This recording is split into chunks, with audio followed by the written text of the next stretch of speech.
Okay, here we go again. We've changé la batterie, got some fresh juice, and back into the cutting work. Again, if there was some cloud, you'd be able to see it a little bit better, but beggars can't be choosers.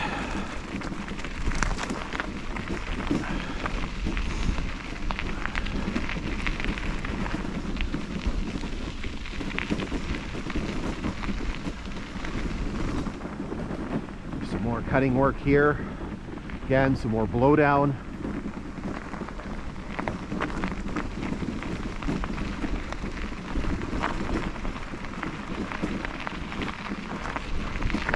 Beautiful area here. You can see again lots of sandy soil. You can see all these jack pines that are growing up.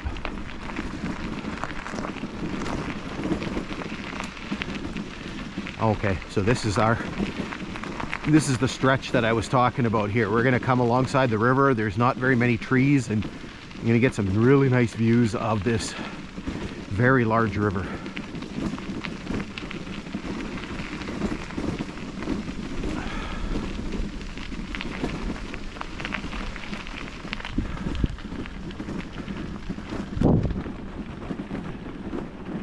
Just huge.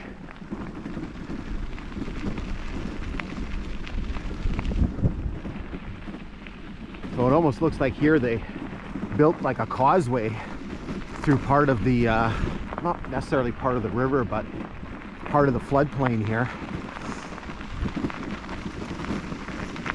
Up there we're going to stop and take a picture. This morning when I was trying to take the pictures, it was the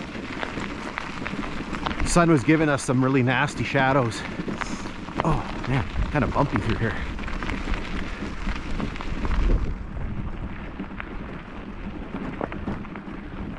Look at that view.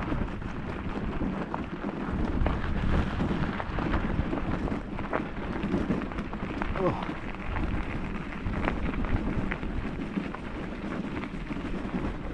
I did over 35 kilometers yesterday. So it's going to be another 30-kilometer day today. So, oh, pooped. Little pooped.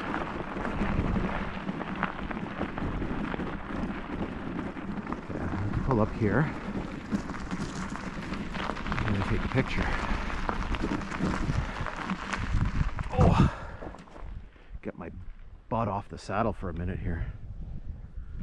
Okay, might end up being a thumbnail for a video. That nice, beautiful view. Alrighty, back at her. Still see the moon out. Again, just magnificent view.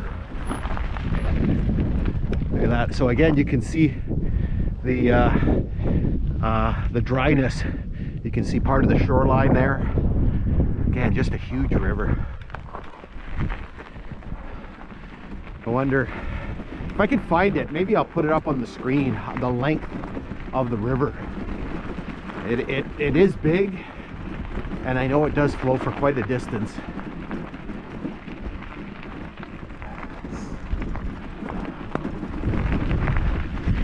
Yeah, and here you can see the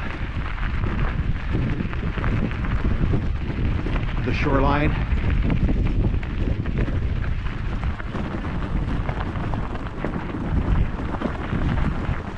So some of the drier areas here.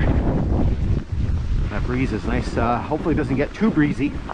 We got to fly the drone after at Eva Lake.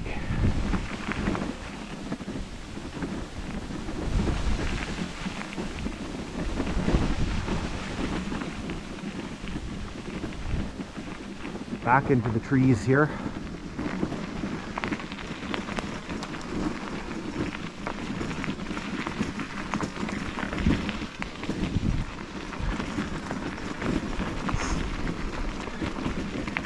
Watch is going to beep and tell me we've done 20 kilometers momentarily.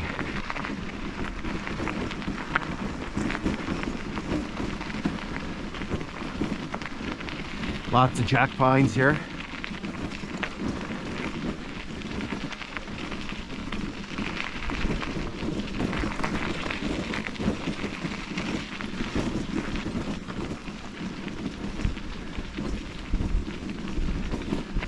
20 kilometers.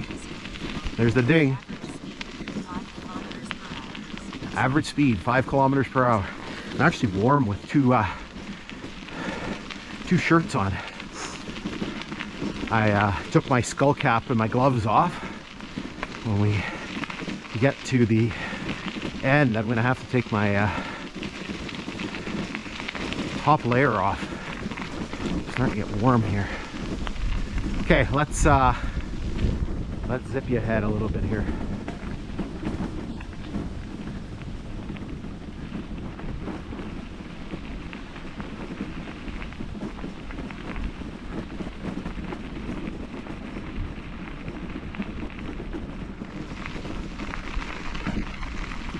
All right, so kind of a little sad looking telegraph pole here.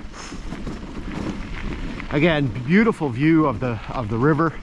One of the things I comment a lot when I do these railway hikes, doesn't matter which line you're on, it would have been something to travel on this line, you know, by train, especially in those early years, right, when it was first built. Let's snap another picture here. Again, you can see all the trees in the background there. Lots of stands of poplar or birch. They're yellow and they're starting to drop their leaves.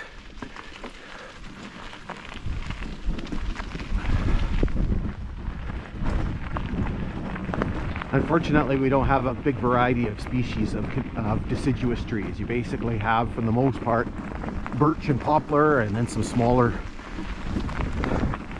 varieties, but the big ones are birch and poplar, the larger trees. And so you don't get anything other than yellows. So you can see here all these poplars, they're all yellow or have lost their leaves. You can hear them trembling in the wind.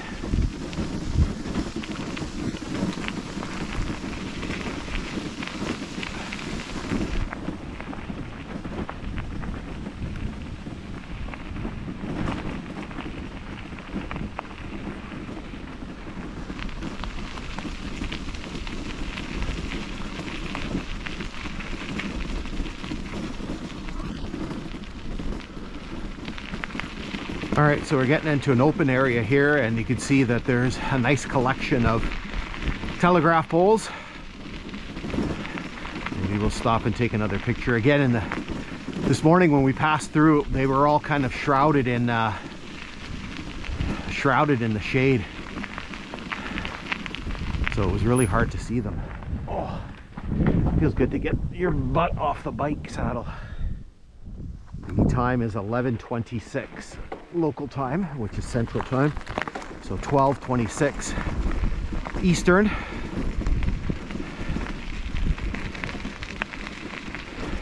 It's actually making pretty good time.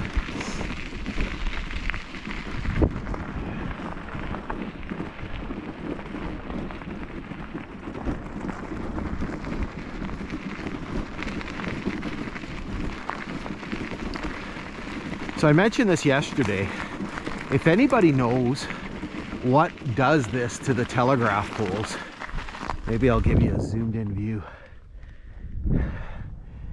It's always like a third of the way up on the pole, and it's all like mangled. It's all like, looks like something scratches it, or like, I don't know what type of animal makes that kind of mark on there. Right, eventually that pole's gonna snap off.